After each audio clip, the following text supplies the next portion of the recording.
Hello Malcolm and welcome to Planetbase. I'm going to start this first video by just reviewing my successful desert planet base. It's finished. I earned all the little landmarks with it and I'm very happy with it. So I'm going to go over that first and then we're going to see if any of the other planets have unlocked because I got all the achievements. So anyway, without further ado, let's jump in here and do this. With this first recording and with these first few recordings, we're going to have some quality issues. There's going to be a little choppy playback, and there's going to be probably some pretty bad sound quality. Hardware and software teething problems. Here we are at the star base of the base. We'll just see if anybody's coming in. We're not open. The base is closed right now. So it's tour time. There's 315 colonists and we've got 79 robots and probably climbing. It's the beginning of the night on the planet here. You can see our solar panels in the distance. Got a wind turbine spinning over there. And we're just going to walk around the base a bit and have a look. Let's start at the starbase. We're going to open the starbase to visitors. And that will allow passing liners of small and large size to, that's a construction robot dying there. They do that. To land here. And now we're going to go, okay, we're going to start, oh, here comes a ship full of visitors. So we're just going to have a little look at them coming in. I bet it's choppy on the playback, we'll see. Who are they? One of them's hungry. Gage Maynard, he's hungry, and Gabriel Briggs is unhappy and tired. So those guys are fun. We're going to start at the monolith bar over here. As you can see, we've got a defense laser and our decorative monolith and a little view of the spaceport. So we're going to go right into the bar here. It's not busy at this time of night. It does get busy in the bar. You can see we've got that little view. Let's go inside the bar and take a look. So yeah, here we are. In fact, the place is deserted. There's nobody here. Okay, let's get out of the bar. And let's take the tops off and see how the drinks machines are. Oh, look, here comes a carry bot to bring some vegetables to the drink machine. Oh yeah, it's not loaded at all. These drinks machines are all empty. Oh, there must have been a rush at the bar. Okay, oh, another ship coming in. We better take a look. I bet you it's just choppy. It doesn't even look that good on my screen. Whoa. I hope the sound's not too bad. It's not good. It's a bad microphone. There's a lot of fans. It's a thirsty visitor. Sebastian Gorman is thirsty and unhappy. Garmin. There's our sign. It says Planetbase, base D81. So a little further base tour here. I'm probably scrolling way too fast. I'll have to figure this all out. We'll start at one end and we'll work our way out to the other. So one of the first things I did was I farmed out power really heavily.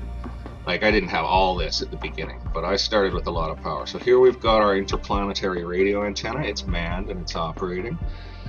I can show you the station for it later. It's just like Lego bases, really, you know. It's pretty funny. Power collector, couple of water generators here. Here's the grid. Right now we're not generating as much as we're drinking, but as you can see, we've got lots of power collectors. One that's flashing over there is draining. We could probably click it from here. Let's see how much it's draining. Can we click that from here? Yeah, we can. So yeah, there, you see how fast this base sucks down a power collector. Slurp, but night's going. We've got solar panels, and the wind may come up. I mean, there's almost no wind strength. We've got lots of turbines here. I managed to stuff all this stuff so close to the edge that the camera doesn't even see it unless you're in the right position. So starting here, yeah, power farm, radio antenna, some more water, water storage tower, power farm, power farm, power farm. These are mostly the regular big windmills and solar panels. I didn't get the Goliath patent for the turbine and the massive patent for the solar panel for quite a while. Telescope, it's not manned. Let's just check the accuracy of our meteor lasers. There's a meteor laser. Oh, accuracy is 94%, so even with one telescope unmanned. And it's night, so most of the engineers are in bed. Even with one scope unmanned, our lasers are doing good. They're usually good when I check them, and I've got a lot of lasers around this place. It's fun having a fully developed base like this. You can see it stretching out in the distance. I would say to the devs, and I'll probably email and say to them, I did talk to them once already about, oh shit, 3 colonists. Oh no, and I haven't checked my stats. Who have we lost? Oh, we have to wait for the numbers to update. There we are. Okay, so we lost a couple workers. We didn't, and we lost 1 guard. We lost 2 workers and 1 guard. Was that a cabin or a dorm? Take the tops off. Oh no, tops are off. Oh, it's destroyed, right. It's a dorm. We're lucky we lost so few people, because there's a lot of beds in a dorm. I mean, here, I'll grab another dorm up. Right there. There's a lot of beds in a dorm. That could have been a real disaster. That's why we've got oxygen generators near the dorms where we can. That's an oxygen generator. Yeah, sorry, I was saying, and before the meteor interrupted me, to the devs, I would say it would be neat to have a little more content for developed bases. I mean, it's fun enough to run this and watch visitors come and go and stuff like that. And we can do some trading. We're starting to get some goods built up here and there.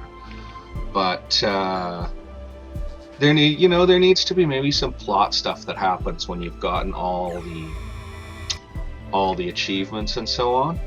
Okay, that's a mine. I mean, you're new here, so that's a mine. 2 driller bots manning it right now. Okay, so we need to actually bring in some colonists. What the hell was that? Meteor, I guess. We need to actually bring in some colonists. We lost, what did we lose? We lost a guard and a couple of workers. Actually, we can take that loss for now. We're just going to sit on that. I'm going to save game with that loss and see how the base balances with a couple of staff going. This base has been very closely balanced. Let's just go to the resources here. I've got just a little bit of overproduction for critical stuff. I've set some manufacturing limits on things. I noticed that with stuff like spares, I set a manufacturing limit of 45, and it'll go above that, and I realized it's doing it, for those who play the game, because it's also making as many spares as are needed to keep the base running. So it'll peak out. Dorm has no oxygen, that's because they just fixed it, so yeah, it's just filling up with oxygen. It'll peak out above the number you set it at, because bounce rooms. It's sensible. A lot of people complain about the AI in this game, but I think anyone with management experience will probably know that this actually reflects working with people pretty well. I mean, they will get confused, they will dislike doing certain things, and they are sometimes disorganized. It's not easy for humans to organize to run a place with 300 people in it and a lot of jobs and things to do. Here's some biodomes. They're doing well. They do great in the daytime. They run into a little maintenance issues at night. I got the genetically modified plants in here plus a bunch of mushrooms. It's my theory that they use the mushrooms to make mushroom beer. That's just how I feel about it. It's just like it's my theory that when bots are idle in a hallway for no reason, they're actually doing maintenance work, you know, or cleaning or something. You know, I just like to fill in those details for myself in my head. There's the monolith. That's great. I'll do that again. It's these people's form of art. This culture finds that beautiful, so that's totally cool. Okay, yeah, we broke off the tour a bit and went zooming around. So we've got dorms. We've got both infirmaries here. There's a recreational dome. You can see them in their treadmill. They've got their exercise bars. They don't use it very much. They prefer the bars. And I'm not sure. I started building more and more bars. This base has a lot of bars. And I swear my people started getting sadder. I think they might have some kind of weird algorithm in the alcoholic drinks thing that if they, Drillerbot did, that if they drink too much, they're not as happy as they should be from the drinking or something. Now that's probably just me projecting into the game too, but this is a fun game for projecting into, you know? I'm disappointed that there's only 3 planets. Like, I've got 2 left to do, and I'm really excited to do them. Because they're going to look different and feel different and have some different challenges. And it's a really fun development game. I mean, this base... Okay, we'll finish the tour and then I'll tell you my theories and then we'll break off the episode and I'll go to the new planet and we'll start the next episode there. So yeah, medical infirmaries. Here's a lab. I've got 3 benches producing medical supplies. There's a medic working at that one right now. Okay, I'll do that quicker, slower. He needs medicinal plants and bioplastic to make medical supplies. And I've got 5 Vitromeat makers, which is dragging biologists all the way up here. But I really had nowhere else to put the Vitromeat makers. And as you can see on Vitromeat, we're just holding a nice percentage of it compared to vegetables. The bars are using up a lot of vegetables. Our biologists are working double time in here. Yeah, you'll learn all the resources as we go. Finishing the tour. So we got some dorms. I tried to scatter housing everywhere. I put a lot of cabins in. In the cabins, everyone has a named bed. Dorms are just open to whoever needs to sleep. I put dorms mostly near the starport so the visitors can use them. Same reason for the infirmaries near the starport. And I've got 2 security consoles facing the main starport airlock. And another security console in here. In fact, another 2 security consoles in here for this one. And then we've got the storage airlock here, and it doesn't actually have security on it, which is a bit of a flaw in the base, and I have had armed intruders come in through that. And it's a bit slower for the guards to get to them. My guards are very efficient. I have a lot of guards. Visitor ship coming in. We better examine. I love the ships. I really just love what they did with the ships. They're so good. You don't get tired of them. At least not for if you need them. Okay, we got someone sad, someone hungry. Nice purple suits. They're good. We just watch for potential intruders. We can throw a red alert on super fast. Get the guards ready. Okay, so yeah, there's another bar, there's a cabin, etc., etc., and there's the security area, and in there we've got also telescope consoles. I've got 5 telescope consoles and 5 telescopes. That gives me very good coverage, and lots of meteor lasers, because you can have as many lasers as you want per telescope.